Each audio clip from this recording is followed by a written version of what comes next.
Hello everyone, my name is Legend Ronnie and this game is Rise of Kingdoms, and we have the new update patch note that just has been posted on Facebook just a couple of minutes ago. So obviously we have to do a video about it because oh boy, is there gonna be a lot of new changes coming into Rise of Kingdoms? Yes, there will be, and there's gonna be a plenty of new events. So let's dive right into the patch notes.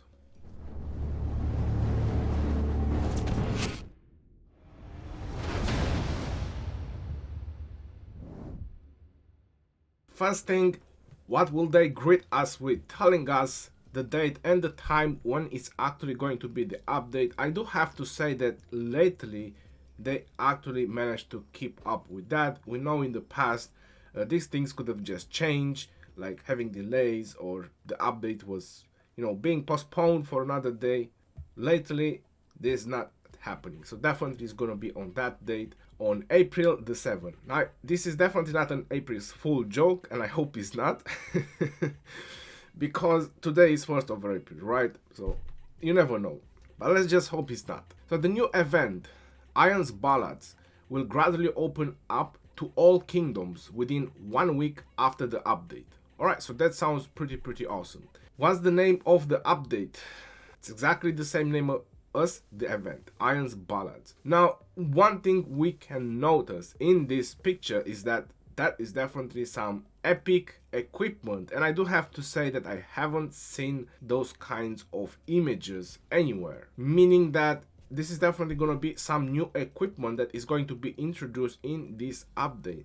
Now, personally, I would expect that this equipment to be for either infantry or archers, because we do already have an event that kind of gives us just cav specific, and it's running right now on the servers. Iron the Bard has spread his ball ads of epic battles to all corners of the world. Alright, so that's definitely epic. Ballads of Iron the Bard has spread to all corners of the world. There are tales of epic battles that were long lost in history. Okay, well, definitely PV event.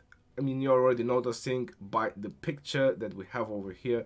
Probably similar to Rally, where you have to go with your teammates and just fight it off. Iron's Ballads is a multiplayer battle event. Team up with fellow mates and experience epic battles that were long forgotten in history. Defeat various powerful chieftains and earn piles of precious rewards. Okay, well, at least they kind of make it very nicely put out there. That is just piles, it's not abundant rewards or something like that.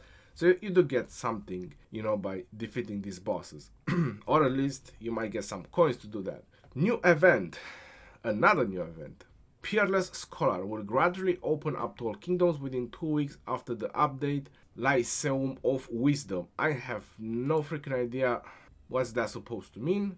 Lyceum of Wisdom. A massive trivia quiz system coming soon. Alright, so if there's any fans of trivia or quiz or something like that, then you're definitely into the right place. Shit your weapon and take all well-deserved rest from battle. Use your smart and wisdom to earn great honor and mountains of rewards. Are you kidding me? Are you freaking kidding me? Did I actually use that word? Mountain of mountains, not mountain, mountains. Holy moly, mountains of rewards. So if you complete this event, you're gonna get enough gems for 10 years of Rise of Kingdoms. I mean, that's what I would freaking understand from mountains, right? Mountains of rewards. Wow. Their way of wording. Governors can build a new structure inside their city. Every month at the Lyceum of Wisdom, a trivia quiz content will be open to all governors and last for 1 month. Governors who pass will be able to receive a ton of rewards. We switch from mountains to a ton of rewards. Alright, well, a mountain is definitely way more tons. So switching to just 1 ton. Okay, so that's this kinda, reducing the amount actually. A ton of rewards, and governors that make it to the very end will receive their hard-earned share from a massive pool of gems. Well, it depends. Massive for what? Because for a canary, probably like a 50 milliliter shot, it's a giant pool. You never know. what they refer when they say pull. But anyway, you will definitely get some gems if you manage to complete the quiz, of course. Here's the other important stuff, which obviously is the other optimizations. The area of cities has been expanded. Well, that was pretty much about time, because they will keep adding and adding stuff, and we were still all crowded in the same freaking area of our city, meaning that we all have to redecorate our city. What a bummer. And now we can show off even more decorative structure. Yeah, I believe that's the reason for expanding the area. Added a new healing kingdom buff. WTF to that. That's really nice. That's really nice. 4k VK, that's really nice. But I'll be very honest, I'm expecting like 10-15%, which will not make such a huge difference. But still, it's something. To activate via the kingdom buff, yeah, the king can activate that. GG. Added a quick forge feature to the blacksmith. Governors should be able to forge equipment faster. I mean, it's pretty instant, right? I believe what they're trying to say by a quick forge feature, meaning that if you actually have the boxes with material, so you don't have to go to your inventory to go to the others, open the exact amount of feathers you need, the exact amount of stones you need. You just have that quick feature that once you click it, if you actually have the boxes ready, it will just open the boxes for you and it will just forge the item. I mean, that's what I'm personally understanding from a quick forge feature. Other than that, what else can be quicker? You can now specify which single governor to block from your email via the mailbox. Well, that's something that they should have done long ago. Because you can block people on your chat, but they can still email you. I mean, that's pretty awful, right?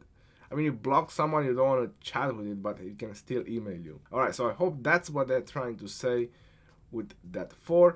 Change the way the Shadow Legion calculates results. Now, as soon as the Alliance event ends, the results are calculated immediately and the rewards are sent out. Yes!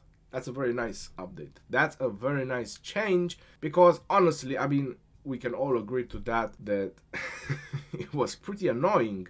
For 3 days you could not leave the alliance, or 4 days. Or some alliances they just had to do it like in the last freaking day of the event. That was annoying.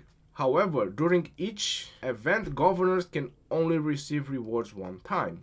Fair enough. A brand new panel for binding accounts. Well, don't we already have the account panel? We will see what they are actually referring to that. Now when governors immigrate, the game will determine in advance if they satisfy all the requirements to immigrate to target kingdom. Well, wasn't it already telling you when you're trying to immigrate to a kingdom, wasn't it already telling you that you're not meeting the requirements and stuff like that? I think it was already doing that. We'll have to see more details when it's going to be implemented. Special immigration applications will expire if they are not processed within 3 days. Commanders that have not reached their usage requirements, a kingdom reaching number of days opened, will not be available for use in the Sunset Canyon and in Lost Canyon. Well, that should have been implemented from the beginning, right? I mean, you get Attila Takeda to a new kingdom, and people were being able to use them in the Sunset Canyon. Well, that's pretty bad. Well, they probably just fixed it. During matchmaking for the Ark of Osiris, newer kingdoms will not be matched against a kingdom with a relatively older history. Again, fair enough, because, you know, it's the technology difference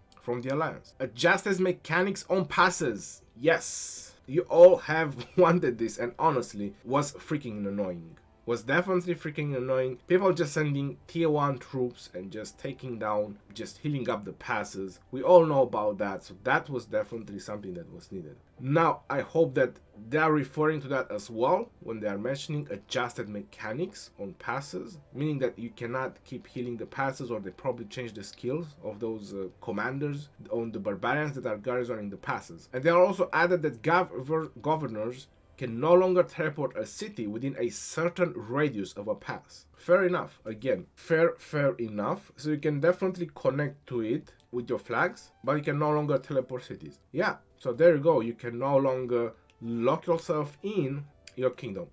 Maybe there's still a way, because in the end, if you just plant a gazillion of cities even after that era, what they can do, they'll just plant some flags and then you just have all your cities all around it. I think Kingdom 93 done something like that when the other kingdoms managed to break in. They managed to build a flag or two, but then there was literally so many cities behind that they just couldn't plant any flags. So that can be another thing that can be done as well, I suppose. So you can still block yourself in, but very, very hard and a lot of commitment. To future ensure balance, now advanced and powerful commanders may only be used in kingdoms that have been open for a long period of time. Okay, I really like that point on 12, and what I believe they're kind of saying with that, they might just increase the time of some of commanders that will be able to use them on newer kingdoms. For example, like right now we have 120 days and 240 days, right? I think they just might increase that, and that's fair enough. I'll be very honest. I mean, you shouldn't be able to go to an 8-month kingdom and actually go ahead with a Takeda and just, you know, smash their second KVK, kill everything. It's not really fun. I've seen some reports. It's horrible. It's really horrors. Even after the nerf, okay? Even after the nerf. That's pretty much about the update. A lot of good news and a lot of nice optimizations that are being added to the game. They're definitely working for it. So devs are working, you know, on the game, exactly like we all want to. Hopefully this new event, Iron Ballads, is going to be more free-to-play friendly. But again, I smell 50% army expansion being used. It's something I've noticed recently, that they want to make that 50% army expansions to be a very consumable thing. All the pay-to-win players, they have to use them if they want to do like the highest difficulties on these events. And probably the 10% buffs as well. Yeah, that might be a new thing, who knows. If we have like weekly and you keep popping expansions, you know, you might start needing to buy them from the VIP shop. That's gems. Anyway, I hope you find this very helpful. It's very nice optimizations and very nice new update. This is your boy Johnny signing off. Peace out, yo, and take care. See you on the next one.